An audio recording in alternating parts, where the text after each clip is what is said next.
BFM Politique H-6 avant la grande interview de François Bayrou sur BFM TV où il sera notamment interrogé par Marc Fauvel.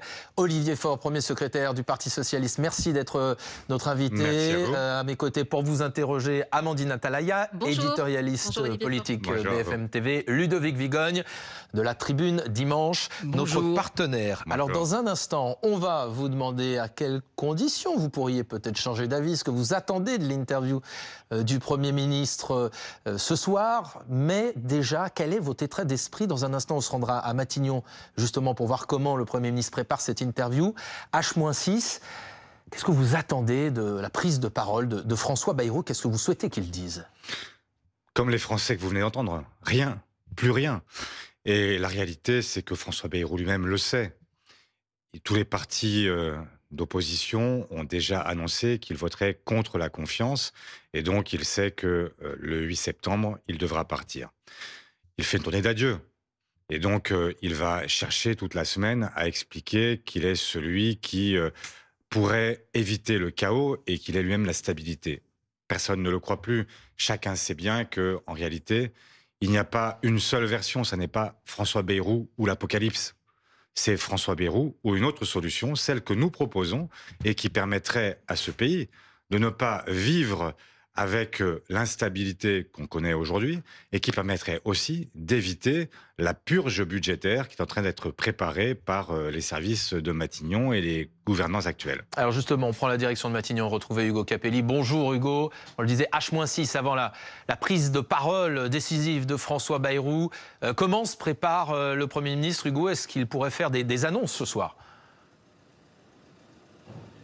On verra bien. On sait que François Bayrou est en train de se préparer. Cette interview donc, qui aura lieu à 18h, qui va durer environ 1h30 et qui se fera directement depuis le bureau du Premier ministre. Alors, c'est vrai qu'on a beaucoup vu le Premier ministre ces derniers jours dans le cadre de déplacements à la CFDT, au MEDEF, à la Foire de Châlons, avec à chaque fois des discours et puis des questions-réponses avec des journalistes. Mais ce rendez-vous ce dimanche est vraiment capital. D'ailleurs, Matignon explique que c'est un exercice de pédagogie. Le Premier ministre veut convaincre les Français qu'il est l'homme de la situation pour le budget, pour réduire la dette de la France. Et puis, il va aussi envoyer ce soir un message aux partis politiques parce qu'il va les recevoir à partir de demain ici à Matignon. Ce sont les communistes qui vont être reçus les premiers. Et puis ensuite, on sait qu'il y aura mardi le Rassemblement national. Et puis un peu plus tard dans la semaine, les socialistes. François Bayrou qui a reçu le soutien du président Emmanuel Macron il y a 48 heures, mais qui a aussi dû entendre les oppositions qui lui promettent de ne pas voter ce vote de confiance le 8 septembre prochain. C'est en tout cas ce qu'a redit hier Jordan Bardella sur notre antenne. Et c'est aussi ce qu'ont dit les socialistes lors de leur rentrée à Blois. D'ailleurs, les socialistes qui s'imaginent bien remplacer François Bayrou dans les prochaines semaines. Merci beaucoup Hugo Capelli. Dans un instant, on va parler effectivement de cette candidature du Parti Socialiste pour Matignon. On entendait des propositions, peut-être que François Bayrou me mettra sur la table. Mais très concrètement, qu'est-ce qui pourrait, de déterminant, vous faire changer d'avis quand même? Est-ce qu'il y a des choses, des mots que pourrait prononcer François Bayrou qui pourraient vous amener à évoluer d'ici 8 jours? Le seul mot que j'attends de lui maintenant, c'est de dire au revoir. Je ne vois pas très bien ce que François Bayrou pourrait apporter encore. Parce que le problème n'est pas simplement un problème de nature budgétaire. La réalité, c'est que la politique conduite l'a été de manière autoritaire.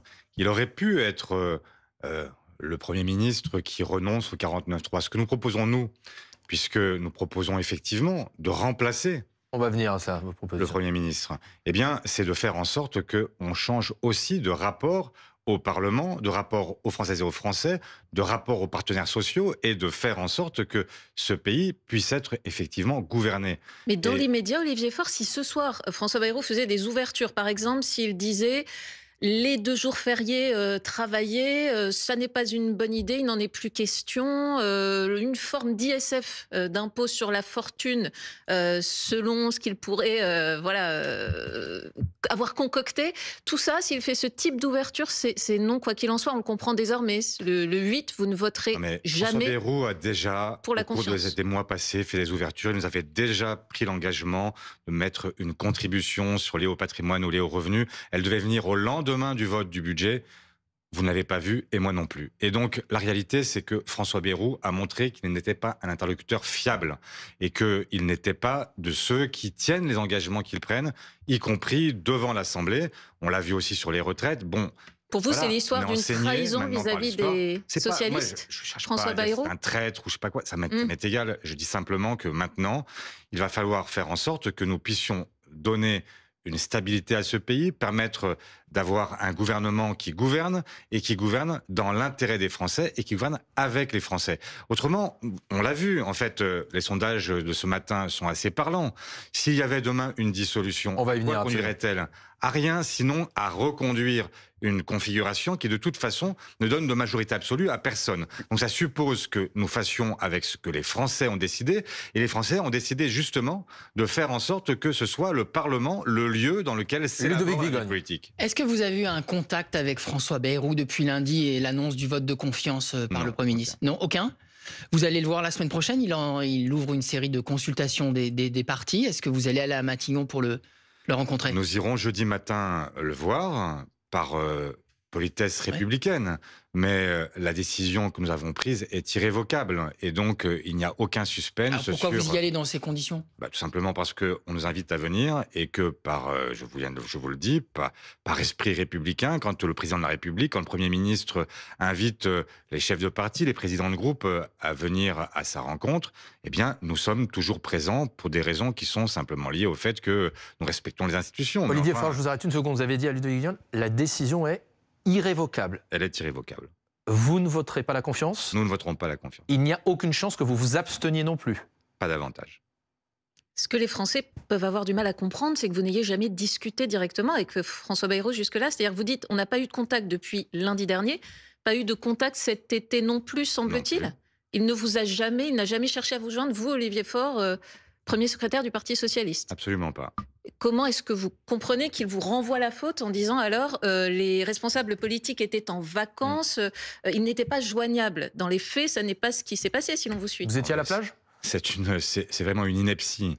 En fait, je n'ai même pas envie de commenter. Moi, j'ai pris 10 jours de vacances et j'étais revenu le 30 juillet en Seine-et-Marne. Et donc, s'il voulait en fait me contacter, il avait mon téléphone. Je n'ai pas quitté le territoire et donc à tout moment j'étais joignable. Il n'a jamais cherché à le faire. Qu'est-ce qui s'est passé entre François Bayrou et vous? Parce qu'on s'en souvient, à l'hiver dernier, vous aviez réussi à négocier pour que le budget de cette année puisse être adopté. À l'époque, vous aviez des consultations récurrentes, vous parliez, et puis tout à coup, il n'y a plus de dialogue possible. Pourquoi?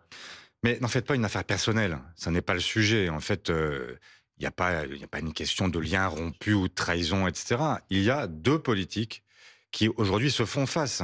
La politique que François Bayrou entend poursuivre, c'est celle qui a conduit justement à cette dette abyssale. Ces 1000 milliards supplémentaires de dette, c'est les 8 années passées avec François Bayrou, avec tous ceux qui l'ont précédé et avec Emmanuel Macron. Et donc, il y a aujourd'hui un moment où, effectivement, il faut une certaine forme de clarification. Et cette clarification, nous la portons en portant nous-mêmes un contre-plan Bayrou et qui montre qu'un autre chemin est possible. Parce que ça n'est pas vrai qu'il existe une seule façon de procéder. Nous sommes conscients du fait qu'il existe une dette abyssale.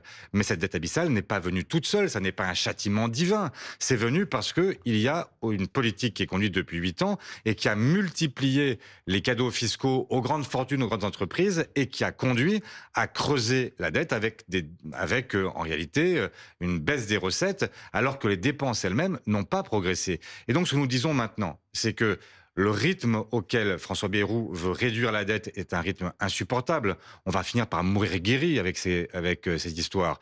C'est-à-dire qu'en fait, on va vers un budget qui est un budget de récession, qui repose exclusivement sur qui? Sur les travailleurs, sur les malades, sur les demandeurs d'emploi, sur les jeunes, sur les retraités. Bref, il frappe à peu près toute la population, sauf les grandes fortunes, qui, elles, sont épargnées au nom d'une théorie du ruissellement dont chacun sait bien qu'elle est une fable et qu'elle n'a jamais fonctionné. Alors, Olivier Faure, si le destin à vos yeux de François Bayrou est déjà scellé, vous avez dit effectivement ce week-end qu'à vos yeux, vous étiez volontaires, les socialistes, pour être les suivants. Répondez-nous clairement, est-ce que donc vous, Olivier Faure, vous êtes candidat pour le poste de Premier ministre? Mais je vais vous dire ce que j'ai dit à la fois à nos partenaires... Là, vous n'allez pas me répondre. Si, je vais vous répondre. Je vais vous répondre ce que j'ai dit à nos partenaires et ce que j'ai dit à tous les socialistes. Si le 8 au soir, vous avez un appel du chef de l'État, eh bien, vous le prenez. Et si le chef de l'État vous demande si vous êtes d'accord pour aller à Matignon, vous répondez oui. La question, pour moi, n'est pas une question là non plus personnelle. La question, c'est qu'est-ce qu'on est prêt à faire ensemble. Et moi, je suis prêt à ce que nous gouvernions effectivement ensemble.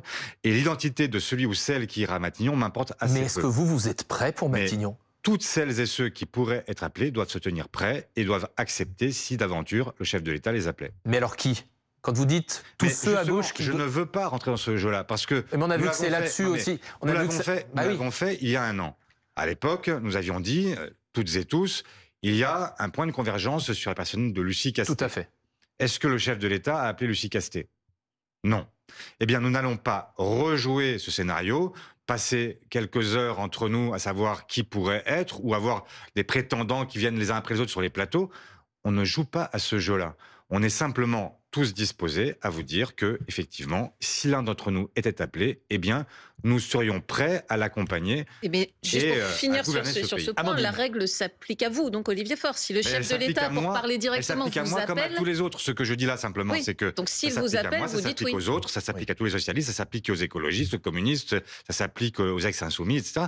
Pas de problème. Moi, je suis prêt à gouverner avec celles et ceux qui sont disposés sur un programme qui est un programme clair, c'est-à-dire que nous nous attaquerons effectivement aux grands sujets qui sont devant nous. Nous ferons en sorte de gouverner non pas par la force, mais par la conviction. Et donc, nous renoncerons au 49-3 pour permettre justement un dialogue, un vrai dialogue au Parlement. Alors, c'est la grande question, en fait, Olivier Faure. Admettons que Emmanuel Macron vous choisisse. Vous dites, nous gouvernons avec ceux qui sont prêts à s'engager sur un programme commun. Mais c'est qui pourrait vouloir aujourd'hui travailler avec vous, les socialistes ?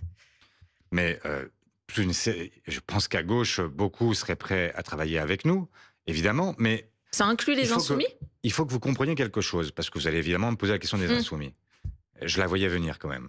Disons qu'on voudrait savoir comment marche un gouvernement fort. Moi, je vais vous dire comment ça marche un gouvernement de gauche. Un gouvernement de gauche qui a... Vous refusez d'assumer le fait que vous pourriez aller à Matignon. Mais non, je vous ai dit, moi, comme n'importe quel autre dans ce périmètre que j'ai défini, pourrait être appelé, et s'il était appelé, je leur conseille à toutes et à tous de dire « oui, j'y vais ». Voilà, donc ça s'applique à moi, ça s'applique à d'autres. Et donc, je dis que comment est-ce qu'on gouvernerait ? Et la question sera posée à tous les partis politiques. C'est-à-dire que nous viendrons avec notre projet. Et nous prendrons à témoin l'opinion publique, nous discuterons avec les partenaires sociaux en disant jour après jour, voilà ce que nous faisons.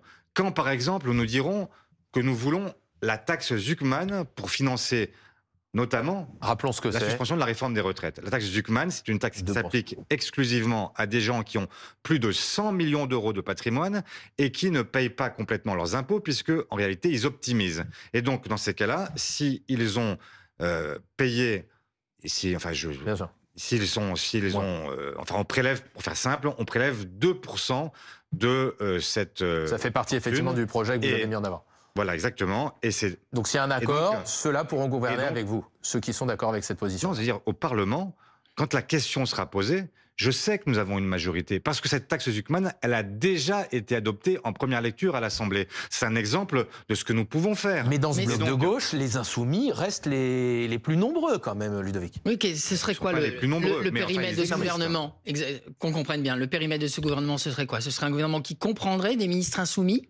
Mais Jean-Luc Mélenchon, vous l'avez entendu, il a dit « Je ne soutiendrai absolument aucun gouvernement autre qu'insoumis ». Donc comme je ne vous parle pas d'un gouvernement insoumis, je n'imagine pas qu'il dise qu'il est parfaitement à l'aise avec ce que nous proposons, mais simplement je dis moi... Donc il n'y aurait pas de ministre insoumis ? Non.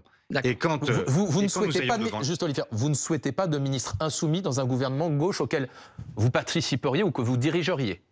Je viens de vous répondre et je vous dis que la question ne se pose pas dans ces termes-là. La question c'est... À chaque fois que nous irons à l'Assemblée et au Sénat, à chaque fois que nous poserons sur la table une proposition, qui votera pour, qui votera contre. Et moi, dans votre gouvernement, Olivier Faure, Guillaume Darrieux, dans votre gouvernement, je finis en vous disant que je mets au défi Jean-Luc Mélenchon de dire que ses députés voteraient contre la taxe Zuckman. Je mets au défi Jean-Luc Mélenchon de dire qu'il voterait contre un gouvernement qui serait le premier à dire qu'il suspend la réforme des retraites. Mais alors, Et donc, Mais dans donc vous ces n'en êtes pas conditions-là, certain, en fait. Donc, voilà. Juste posez-lui la comprendre, c'est question. que, Écoutez, Jean-Luc Mélenchon a été posez-lui la très clair, question. Olivier Faure. Jean-Luc Mélenchon a dit « Nous ne soutiendrons qu'un gouvernement, la France insoumise ». Donc la question c'est, avez-vous Donc, une garantie... Je ne lui demande pas de soutenir un gouvernement avez-vous que nous une dirigerions. garantie? Je lui demande simplement de voter des propositions. Et Mais vous n'avez j'imagine- aucune garantie qu'il ne voterait pas une censure contre vous, que la France insoumise ne voterait pas une censure contre vous. Écoutez, j'imagine qu'il aurait du mal à expliquer aux Françaises et aux Français qu'un gouvernement de gauche est censuré par la France insoumise. Et qu'un gouvernement de gauche qui propose notamment de remettre du pouvoir d'achat, puisque nous avons une proposition qui est une proposition qui va quand même permettre, je prends cet exemple, mais ça permettra d'illustrer.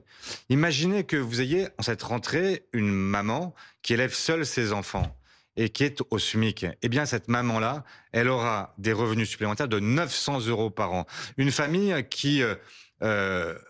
avec 2 salariés qui gagnent 1920 € par mois, qui ne sont pas des gens très riches, qui sont vraiment dans le début de la classe moyenne, eh bien, nous proposons en fait de leur rendre 1500 € de pouvoir d'achat par an. Eh bien, je crois que effectivement, il y a là matière Donc, Olivier à trouver un certain nombre d'alliances dans le Parlement. Donc Olivier Faure, la France insoumise reste des partenaires ou ce sont des adversaires? Mais je ne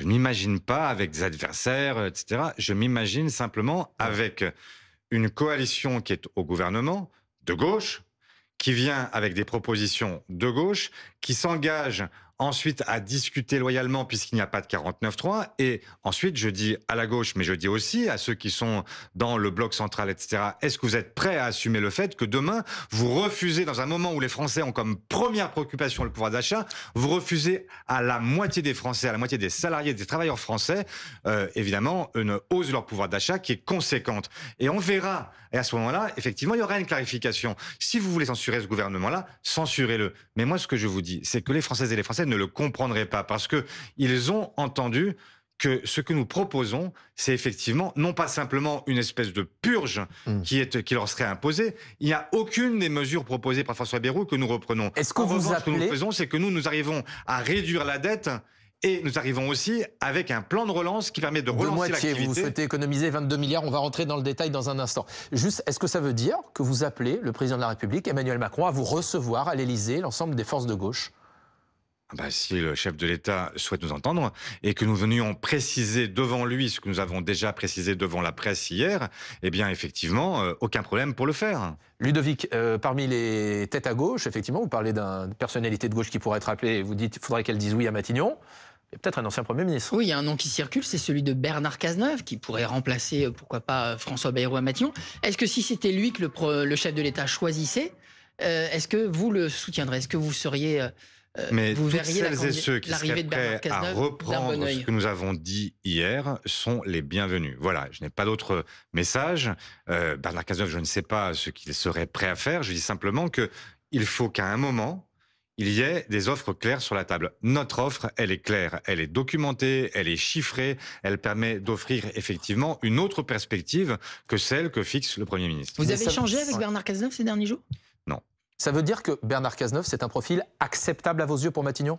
Je viens de vous répondre. Je vous ai dit... Acceptable ou pas? C'était pas la même chose il y a un peu plus d'un an. Je ne sais pas. Ce que je dis, c'est que... Mais vous jugez que c'est un profil acceptable? Mais moi, je ne juge pas les profils. Mais vous le connaissez, je ne son pas les parcours reins et les politique. cœurs. Je fais de la politique. Et ce que je veux savoir, c'est ce que font les gens s'ils sont à Matignon. Ça m'intéresse pas. C'est pas... est-ce que Bernard Cazeneuve est quelqu'un de sympathique? Est-ce que c'est un homme de gauche, etc. Oui. Est-ce qu'il ferait la politique que je viens de vous indiquer? Je n'en sais rien. Donc vous le soutiendrez que s'il reprend le programme du Parti Socialiste que vous avez énoncé hier? Exactement. Ce que je dis, c'est que ce que je veux, c'est que les Français, enfin, aient le sentiment de respirer. Et qu'on ne les prenne pas au collet, qu'on n'ait pas le sentiment qu'à chaque fois qu'un Premier ministre arrive, c'est pour leur dire, voilà, je vous propose de la sueur et des larmes. Moi, je veux qu'on leur propose enfin l'armistice et qu'on leur dise qu'effectivement, ils vont pouvoir vivre et qu'ils vont arrêter de se demander le 15 du mois comment ils finiront le reste du mois. Si néanmoins Emmanuel Macron ne choisit pas un Premier ministre de gauche et qu'il penche pour quelqu'un dans le bloc central, comme on dit, quelques noms sont aujourd'hui évoqués, par exemple Gérald Darmanin, Catherine Vautrin. Je vous vois sourire. Oui, je souris. Que... Enfin, ces gens ont avalisé le 15 juillet le programme de François Bayrou. Donc, en quoi sont-ils qualifiés dès lors que François Bayrou... Enfin, ne faites pas Donc tout vous porter dites au Premier bis ministre. repetita, mais est-ce Non, que pour vous c'est un veto d'emblée? C'est-à-dire, on a déjà vu avec Michel Barnier, avec François Bayrou, donc cette fois on ne se lance pas dans l'histoire, on ne soutiendra pas par exemple un Gérald Darmanin, c'est ça que vous dites? Mais ce que je vous dis, c'est que le 15 juillet, je n'ai pas vu un seul de ces ministres démissionner. Dire « je ne mange pas de ce pain-là, je ne veux pas infliger cette peine-là aux Françaises et aux Français, et donc je me retire ». Ils sont tous restés. Ils sont donc solidaires. Et j'imagine que s'ils ont un peu de continuité, ils nous reproposeront la même chose que François Bayrou. Et Mais donc votre les mêmes position, causes produiront les mêmes effets. Voilà. donc on ira à nouveau à une censure des socialistes si Emmanuel Macron choisit quelqu'un du bloc central. Il me paraît évident que des gens qui proposent la même chose que François Bayrou, moi j'ai rien contre François Bayrou personnellement. Je suis pas, enfin encore une fois, je suis pas là pour sonder les reins et les cœurs. Je veux que on puisse arriver à une situation qui donne à la fois de la stabilité au pays, qui rende du pouvoir d'achat aux Français, de la visibilité aux entreprises pour que l'activité puisse reprendre. Ce que nous proposons nous, c'est effectivement de mettre près de 20 milliards d'euros sur la table pour relancer l'activité, assumer la transition écologique, faire en sorte que sur le logement, sur les transports, sur l'éducation, sur la santé, on puisse remettre de l'argent et faire en sorte que aussi les Français puissent consommer. La croissance, elle vient d'abord de la consommation justement, populaire. rentrons dans, on disait, Mais on ne voit pas les compromis, juste pour finir, que vous seriez prêt à faire. C'est-à-dire que c'est tout votre programme ou rien? Mais vous noterez que dans ce que nous avons proposé hier, il n'y a absolument pas, on n'est pas sur un programme qui serait le programme que nous pourrions assumer si nous étions majoritaires absolus. 22 milliards d'économies, François Bayrou dit qu'il faut en faire 44 milliards. Ça vient d'où l'écart majeur? Mais c'est que nous ne prélevons pas sur les Français. Et donc, du coup, on prélève sur les grandes fortunes, on prélève sur les exonérations de cotisations. Mais pour vous donner un exemple, il y a aujourd'hui 91 milliards d'exonérations de cotisations. 91 milliards. Donc on pourrait dire, effectivement, on reprend tout. Si nous étions en fait dans une forme de programme qui serait un programme de la gauche radicale, etc., on peut dire, on reprend tout. Nous, on dit là-dessus, on reprend 2,9 milliards. Parce qu'on considère qu'il y a des exonérations de cotisations qui ont leur utilité et qui permettent de préserver l'emploi. 2,9 milliards. Bon, ben voilà, on n'est pas dans une forme de saturation de projets, de gauchistes, etc. Donc, il y a là matière, évidemment, à trouver des compromis. Et comme nous gouvernerons 149.3, s'ils ont plus intelligent à proposer, ben qu'ils proposent. Mais pour l'instant, on n'a pas vu. Mais dans votre programme, on voit bien la politique fiscale que vous voulez appliquer. On voit en revanche moins bien quelles sont les réformes, les économies que vous pourriez faire sur le train de vie de l'État, sur les dépenses sociales. Il n'y en a pas? Bien sûr que si. On a proposé 5 milliards d'économies sur le train de vie de l'État. Très concrètement? Bah, ça veut dire que, par exemple, on sait, alors je prends un exemple qui n'est pas celui qui rapporte le plus, mais qui est celui certainement qui fait le plus parler. Eh bien, les avantages des anciens premiers ministres... C'est peanuts, pardon. C'est ce que je viens de vous dire. Mais parce que quand on demande aux Françaises et aux Français en permanence des efforts, il faut en demander à tout le monde. Et qu'il faut évidemment éviter d'avoir des symboles. Je ne suis pas sûr que les Français aient beaucoup apprécié que vous ayez des présidents de chambre, que vous ayez des maires, notamment celui qui aujourd'hui est à Matignon, qui rénove leur bureau pour 40 000 euros. Je sais que ça fait parler parce que tout le monde m'en a parlé pendant les congés. Et vous, à Matignon, demain, vous renoncez à votre indemnité de Premier ministre? Mais c'est pas, je n'ai jamais dit qu'il fallait que les premiers ministres soient plus payés. Je dis simplement que quand ils ont été premiers ministres... Non, mais par exemple, vous dites qu'il faut donner l'exemple. Quels efforts vous feriez sur le train de vie des élus? Mais moi, je suis prêt à reprendre ce que dira le rapport d'Auzière. S'il y a des avantages qui sont des avantages indus, eh bien, il faudra effectivement avancer. La réalité, c'est que, autrefois, les parlementaires... C'est-à-dire, on parle par exemple de l'enveloppe de frais des députés, des ministres, de la réduire. Mais non, mais là... on a du mal à voir ce que vous voulez faire précisément. Mais pour tous, enfin, on verra ce que René Dauzière dit. Mais moi, ce que je vous dis... C'est-à-dire qu'il est chargé de faire un rapport sur François Bayrou. Il y a beaucoup de légendes qui sont tenues. La réalité, c'est qu'autrefois, les parlementaires, c'est vrai, avaient un régime fiscal qui était différent du régime du commun des mortels. Et donc, nous avions un abattement, c'est-à-dire qu'il y avait 20% de nos revenus qui n'étaient pas imposables. Quand nous étions au pouvoir, quand nous avions la majorité, nous y avons renoncé de nous-mêmes. Et donc, nous avons supprimé cet abattement.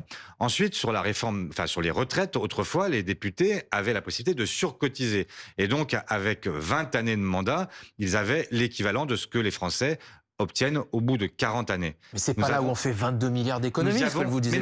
Non, ce que je dis, c'est que nous avons déjà renoncé. Ça n'existe plus. Aujourd'hui, nous sommes dans le droit commun. Il n'y a pas d'avantage particulier pour les députés. Alors maintenant, je vois qu'il existe encore un certain nombre de défraiements, notamment pour ceux qui ont été Premier ministre, qui ont été président de la République, etc. Et donc, c'est vrai qu'au bout d'une certaine durée, et quand ces gens-là n'ont plus d'activité publique, il n'y a pas de logique à ce qu'ils conservent des avantages, etc. Donc, par exemple, on pourrait y revenir. Mais ça n'est pas, encore une fois, Ludovic Vigogne a raison de le rappeler, ça n'est pas ça qui permet de faire des grandes économies. Taxer les entreprises, par exemple, vous dites. C'est une vieille méthode socialiste. On taxe les entreprises, on a davantage les grandes entreprises, les plus fortunés. Est-ce que l'impôt est la seule source? Les GAFAM, par exemple, on récupère 800 millions sur les GAFAM, ça me paraît pas fou. À un moment où vous avez Trump qui vient nous imposer 15% de taxes douanières, et nous, on devrait dire simplement, OK, alors vous pouvez importer comme vous voulez, mais par contre, nous, on ira avec nos bouteilles de vin, avec nos produits de luxe, avec tout ce qu'on vend outre-Atlantique, on va se prendre... Donc les PME françaises, les entreprises françaises n'ont rien à craindre? Mais les entreprises françaises n'ont rien à craindre. Vous n'allez pas leur augmenter leur impôt? Mais ce que je dis, c'est qu'on va supprimer un certain nombre d'exonérations de cotisations. C'est-à-dire qu'au-delà de 2,5 SMIC, on sait très bien que c'est un effet d'aubaine et que ça ne préserve pas l'emploi. Et bien là, effectivement... Craignez pas qu'elle délocalise? Mais délocaliser qui? Vous pensez qu'on délocalise les ingénieurs comme ça, que les cadres supérieurs et tout ça? C'est pas vrai. En fait, on est dans une forme de mythe. Et donc, il y a des emplois qui sont délocalisables et qu'il faut préserver. Et ceux-là, effectivement, continueront à l'être puisque nous ne touchons pas jusqu'à 2,5 SMIC les exos de cotisation. En revanche, au-delà, on peut le faire. Est-ce que vous nous dites ce matin, on n'augmentera pas l'impôt sur le revenu des Français? Oui, en fait, aujourd'hui, celui qui a prévu d'augmenter les impôts sur le revenu des Français, c'est François Bayrou. Vous ne le ferez pas. Rappelle, non, je vous rappelle que le gel du barème de l'impôt sur le revenu fait rentrer 380 000 ménages dans l'impôt qui n'y étaient pas encore aujourd'hui. Donc oui, nous préservons les Françaises et les Français, et au-delà de ces 380 000 qui rentreraient, nous préservons tous les contribuables qui auraient vu leurs impôts augmenter, puisque le gel du barème, c'est l'augmentation de tous les impôts de tout le monde. D'un mot, avec qui vous faites passer ces mesures d'augmentation des impôts sur les plus riches? Parce que les macronistes, par exemple, n'en veulent pas, la droite n'en veut pas. Je vous rappelle que RN, la taxe Zuckman a été adoptée en première lecture à l'Assemblée. Oui, avant d'être rejetée au Sénat. Oui, mais le Sénat n'a pas le dernier mot, vous le savez aussi. Donc, mais ça ne résout pas la question de avec qui vous faites passer ces textes. Je viens de vous répondre. La taxe Zuckman a été adoptée et donc je pense que nous pouvons continuer le parcours parlementaire de cette taxe Zuckman. On reviendra à l'Assemblée après son passage au Sénat, puisqu'ils l'ont effectivement rejeté, et nous l'adopterons. Olivier Faure, le 8 septembre, le vote sur François Bayrou, c'est finalement le slogan des Insoumis, c'est le 8 Bayrou part, le 10 on bloque Macron. C'est notamment Jean-Luc Mélenchon qui appelle à une grande grève générale le 10. Est-ce que vous vous joignez ou non à cet appel à la grève générale le 10 septembre prochain? Mais moi, je me joins à... Enfin, la grève, c'est du domaine social et c'est du domaine des syndicats. Mais est-ce que vous la souhaitez? Et donc, les syndicats se sont retrouvés, intersyndical, tous les syndicats, et ils ont appelé à un mouvement le 18. Et donc, j'appelle effectivement, à l'instar des organisations syndicales, à ce que le 18 soit une grande journée de mobilisation et qu'elle permette de faire entendre la voix des Françaises et des Français et qu'elle permette de créer un rapport de force avec le chef de l'État aussi pour qu'il entende et qu'il comprenne qu'il ne va pas pouvoir faire comme si il avait gagné toutes les élections depuis 2022 parce qu'en réalité, il en a gagné donc aucune. Le 10, vous ne vous y associez pas? Il est temps que la démocratie puisse jouer. Le 10, vous ne vous y associez pas? Le 10, j'entendrai, j'écouterai. Le 10, c'est plus diffus et plus difficile à saisir puisqu'on ne sait pas très bien qui appelle, on ne sait pas très bien quelles sont les revendications portées. Je soutiens l'idée que les Français qui veulent exprimer leur exaspération peuvent le faire le 10 et le 18, mais j'écouterai et notre rôle à nous, ça n'est pas de provoquer la grève générale. Je viens de le dire, c'est-à-dire du domaine syndical. En revanche, ce que je crois être de notre domaine et de notre responsabilité, c'est d'offrir un débouché politique à ces revendications qui sont portées par les Français. Donc vous ne reprenez pas le mot d'ordre « bloquons tout ». Mais c'est pas... Non, moi je suis pas ni gilet jaune, ni syndicaliste. Et donc, ça ne m'appartient pas. Par contre, la réponse à ce qui sera dit le 10, ça c'est du domaine de la politique et je souhaite que nous y répondions parce qu'on ne peut pas être comme Emmanuel Macron, sur son Aventin, sur son Olympe, et tel Jupiter, adresser ses foudres aux uns et aux autres, mais ne jamais entendre ce que le commun des mortels a à lui dire. Est-ce que vous pensez que ce seront des mouvements massifs, le 10 et le 18, portés par les syndicats le 18? Je pense que ce seront des mouvements très importants parce que je vois l'exaspération, la colère, et je sens que les Françaises et les Français ont envie qu'on ne leur réserve pas toujours le même plat. Ils ont déjà dit non. Ils ont dit non au moment de l'élection présidentielle elle-même, puisque en 2022, rappelez-vous, Emmanuel Macron est réélu parce qu'il est face à Marine Le Pen, mais alors même qu'il dit « j'ai bien saisi que ce n'était pas moi que vous choisissiez, mais que vous votiez contre Marine Le Pen », et puis un mois plus tard, donc il n'a pas de majorité absolue, et il se comporte pendant 2 ans comme s'il y avait une majorité absolue. Il est battu aux élections européennes. Sa candidate fait à peine 14%. Et ensuite, il est celui qui provoque une dissolution au soir du scrutin des européennes. Et là, il est encore battu. Et il continue à croire qu'il peut diriger ce pays tout seul. Mais non, c'est parce que la crise que nous vivons aujourd'hui, ça n'est pas simplement une crise budgétaire, c'est aussi une crise démocratique. Et ce qui inquiète les marchés aujourd'hui, c'est ça aussi. Je vous prends cet exemple. Est-ce que votre projet ne va pas inquiéter les marchés d'ailleurs? Ben, je vous réponds. Qu'est-ce qui inquiète les marchés? Vous vous rendez compte qu'aujourd'hui, en fait, la France a une dette qui est inférieure à celle des États-Unis. Le pays le plus endetté au monde, ce n'est pas la France, c'est le Japon. Eh bien, le Japon emprunte pour 3 fois moins que nous. Pourquoi? Parce qu'en France, il y a cette espèce de sentiment pour les marchés que nous ne sommes pas fiables et qu'il n'y a aucune possibilité de se dire que dans 1 mois, dans 2 mois, dans 3 mois, les choses seront encore en l'état. Et donc, ça suppose qu'il y ait effectivement une autre méthode. Et j'y insiste, une autre façon de gouverner ce pays. Et c'est ce que nous disons. Nous disons pas de 49.3, mais aussi à notre rapport aux partenaires sociaux, à notre rapport aux Françaises et aux Français. Moi, je souhaite que nous puissions entretenir un dialogue constant et faire en sorte que nous puissions répondre au fur et à mesure à ce que les Françaises et les Français ont à nous dire. Olivier Faure, face à cette situation et cette crise politique, peut-être cette crise sociale, il y a le leader d'un parti, c'est celui du Rassemblement national, Jordan Bardella. Il voit qu'une seule solution, ce sont des élections. Écoutez-le, il était notre invité hier sur BFM TV. Nous avons besoin d'une majorité claire, d'un cap clair, et nous avons par définition besoin que le président de la République sorte le pays de l'impasse, assume sa responsabilité et revienne devant les Français, soit par l'intermédiaire d'une nouvelle dissolution de l'Assemblée nationale, ou qu'il en tire les conséquences et qu'il démissionne et provoque une nouvelle élection présidentielle. Alors, Olivier Faure, est-ce qu'à vos yeux, comme à ceux aussi d'Édouard Philippe, une dissolution finalement est inéluctable? J'essaye de faire en sorte de vous répondre depuis tout à l'heure sur le fait qu'on peut, avec ce que les Français ont décidé il y a 1 an, avec ce Parlement, nous pouvons avancer et nous pouvons faire de grandes choses. Ça veut dire que vous ne souhaitez pas une dissolution? Ça veut dire que j'en suis pas responsable, je n'en ai pas le pouvoir, et donc à un moment, si le président de la République souhaite dissoudre, il dissout, et nous serons prêts, et nous irons aux urnes sans aucun problème. Mais est-ce que vous la réclamez? Mais ce que j'essaye de... Est-ce que vous la réclamez? Je réclame la possibilité de gouverner. Or, pas une dissolution. Non, mais attendez, vous avez vu le sondage qui est paru ce matin. On va absolument. Un sondage, effectivement, on peut l'afficher tout de suite. Et donc, en cas de dissolution, le Rassemblement national arriverait largement en tête. Sondage Elab réalisé pour BFM TV, La Tribune dimanche, on le voit. 31%, un peu plus de 31% pour le RN et son allié Eric Ciotti. Dans le cadre d'une gauche qui serait unie éventuellement, on va se poser la question dans une seconde avec la France Insoumise, un peu plus de 23% des voix, 14% pour la coalition Ensemble qui soutient Emmanuel Macron, 12% aucune intention de vote, un peu plus de 10,5% pour les Républicains. Voilà, et donc ça dit quoi? Ça dit que, en fait, le Parlement qui serait issu d'un nouveau vote ne donnerait pas de majorité absolue à quiconque, vraisemblablement. Et donc, à quoi cela servirait-il de reconvoquer les Françaises et les Français à ce stade pour obtenir un résultat qui serait peu ou prou le même que celui d'aujourd'hui, et donc qui nous conduirait à nous reposer les mêmes questions, alors que la façon de sortir de l'impasse, c'est un moment de comprendre ce qu'ont dit les Français. Ils n'ont pas voulu donner de majorité absolue à qui que ce soit. C'est un fait, je le regrette pour ma part. Je préférerais qu'ils disent... Voilà, je suis prêt à donner une majorité large à la gauche et aux écologistes et permettre de dérouler tout mon programme.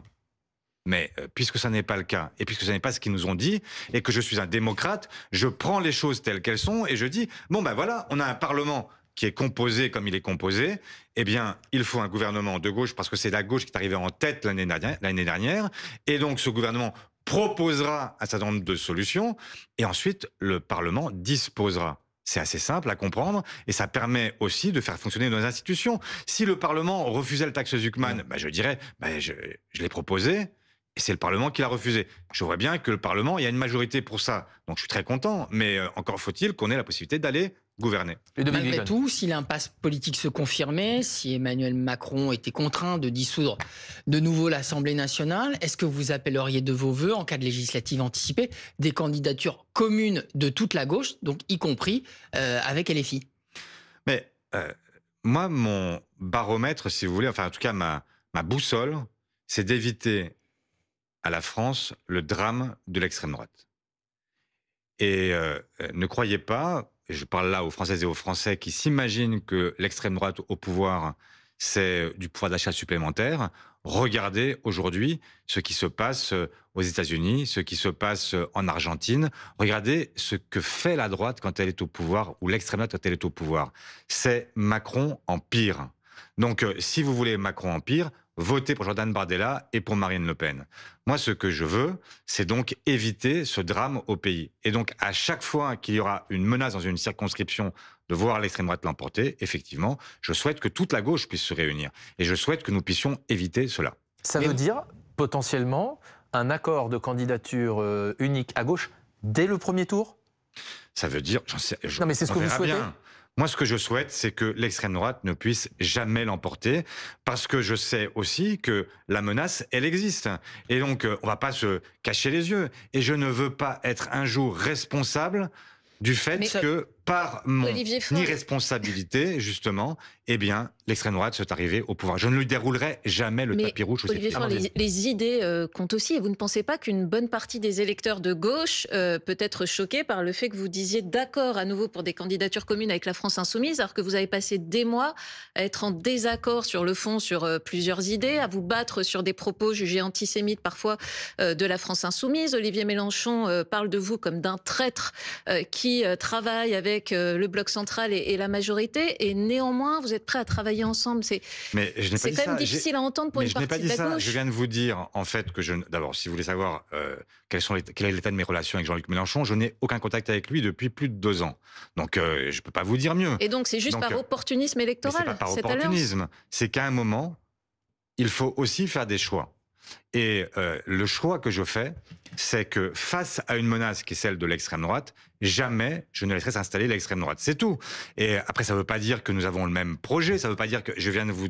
Enfin, on a passé une demi-heure ensemble où je vous ai expliqué ce que je faisais, quel serait le gouvernement auquel nous participerions si nous devions être appelés à Matignon. Je viens de vous expliquer comment nous voulions organiser le débat à l'intérieur de l'Assemblée. Ça n'est pas du tout ce que dit Jean-Luc Mélenchon. Et donc, si vous voulez prendre les désaccords que nous avons, je viens de l'entendre il y a quelques jours expliquer qu'il fallait que Zelensky parte pour qu'il y ait enfin une chance pour la paix, eh bien, ça m'a choqué et heurté parce que, évidemment, Zelensky n'est pas responsable aujourd'hui de la situation. Le seul responsable, c'est Poutine et son régime. Olivier Faure, et donc, il n'y a pas d'accord sur ce point-là non plus. Olivier Faure, et c'est lui, dans ce moment-là, attendez, je finis. Et c'est lui, en ce moment-là, qui trahit, en fait, ce qu'a été le nouveau Front Populaire. Parce que dans le programme du nouveau Front Populaire, il était écrit noir sur blanc qu'il y avait un agresseur et un agressé et que nous voulions rétablir l'Ukraine dans son intégrité territoriale. Et donc, à un moment, effectivement, je pense qu'il y a des gens qui se sont affranchis de ce programme du Front Populaire et moi, ce n'est pas mon cas. Voilà.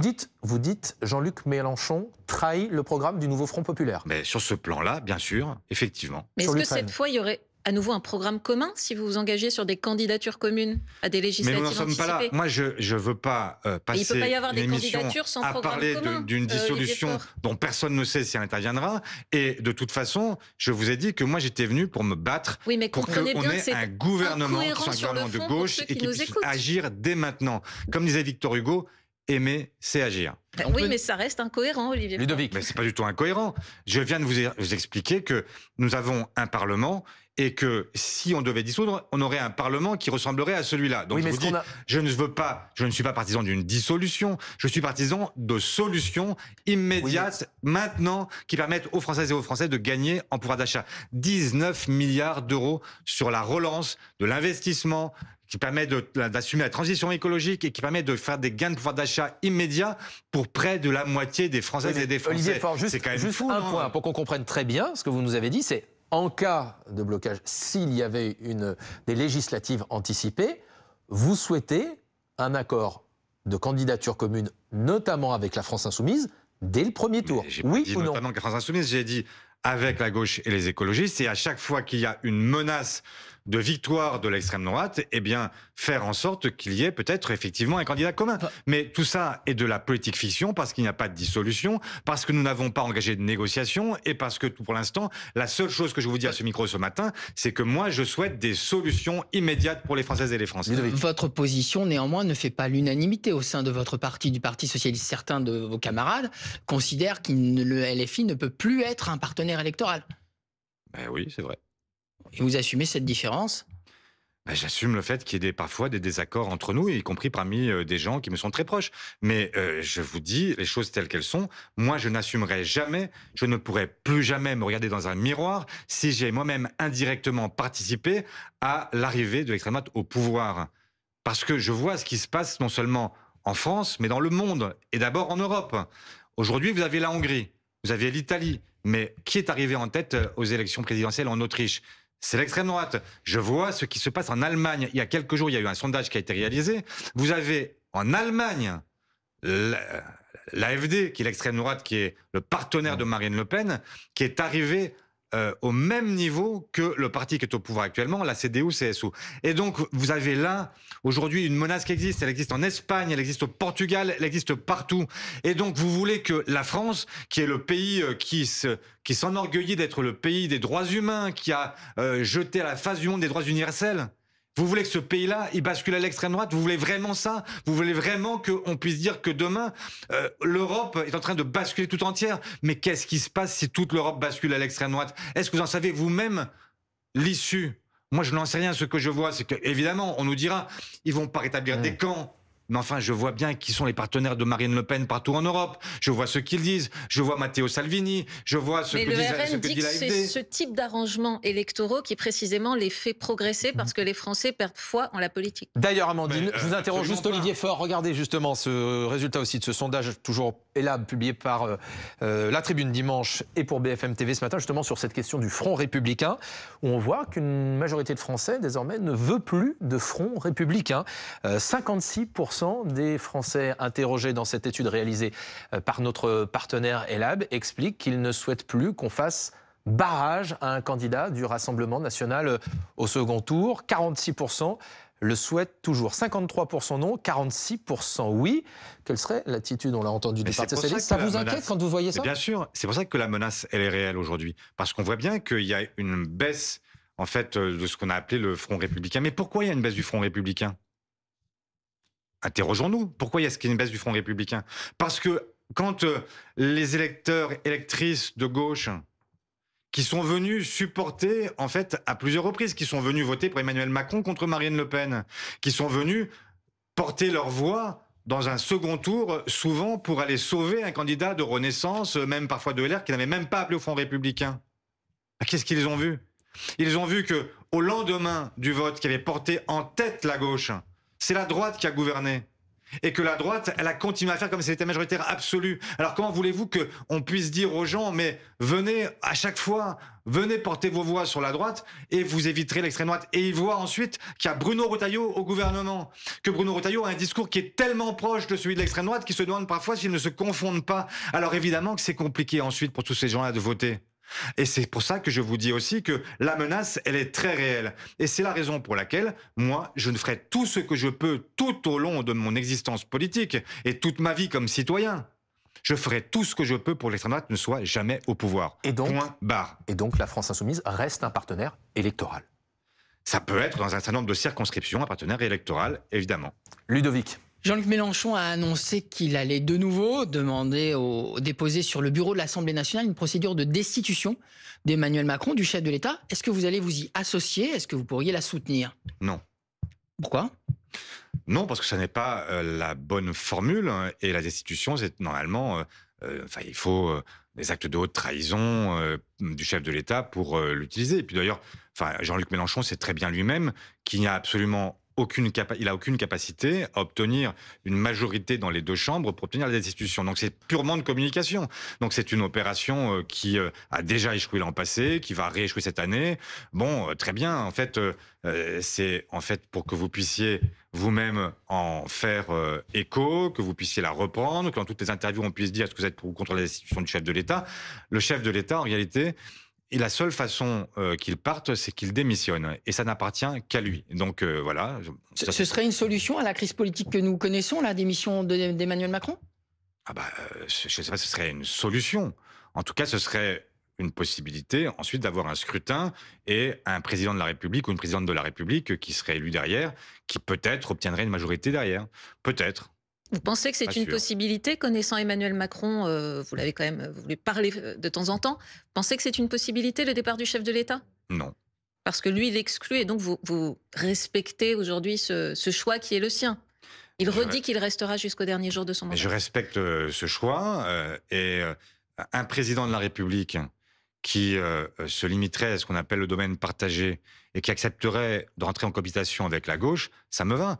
Moi, je supporterais volontiers le président de la République quand le 21 septembre, il ira devant l'ONU et qu'il appellera enfin à ce que la France et d'autres États puissent reconnaître un État palestinien. Donc, sur ce plan-là, je n'ai aucun problème avec le chef de l'État. S'il est prêt, en plus, à ajouter à cela le fait qu'il y ait des sanctions immédiates contre le gouvernement Netanyahou pour permettre d'éviter ce que nous connaissons aujourd'hui, c'est-à-dire un génocide qui se déroule sous nos yeux et auquel nous participons par la livraison d'armes, par le maintien de l'accord d'association entre l'Union européenne et Israël, effectivement, là, nous pouvons avancer ensemble. Il y a des tas de sujets sur lesquels nous pouvons avancer ensemble. Et nous demanderons ensemble à ce que, dans cet État palestinien, on puisse désarmer complètement le Hamas, que nous puissions obtenir le retour des otages, parce que tout ça me paraît être de l'ordre de ce qui peut être consensuel entre nous. Vous dites que c'est effectivement de la décision et de la responsabilité du chef de l'État, éventuellement de prendre la décision de démissionner, mais est-ce que vous, politiquement, vous souhaitez la démission du président de la République? Non, enfin, je ne sais pas. En fait, je vois bien que nous sommes dans une crise politique qu'il faut résoudre. Et qu'il faut d'abord rétablir une confiance dans nos institutions. Montrer qu'elles fonctionnent. Et même si il faudra évidemment, lors de la prochaine présidentielle, s'interroger sur l'évolution que nous devons provoquer de la Ve République. Mais dans l'attente, je souhaiterais effectivement plutôt que nous puissions avoir une cohabitation et que nous puissions avancer. Voilà. Quelle part de responsabilité vous reconnaissez porter dans cette crise politique? On voit bien ce matin dans le sondage ELAB, BFM l'après-midi dimanche, une grande part des Français considèrent que tout le monde est responsable, que tous les partis sont responsables de la crise dans laquelle nous sommes, bien plus qu'Emmanuel Macron, bien plus que François Bayrou. Mais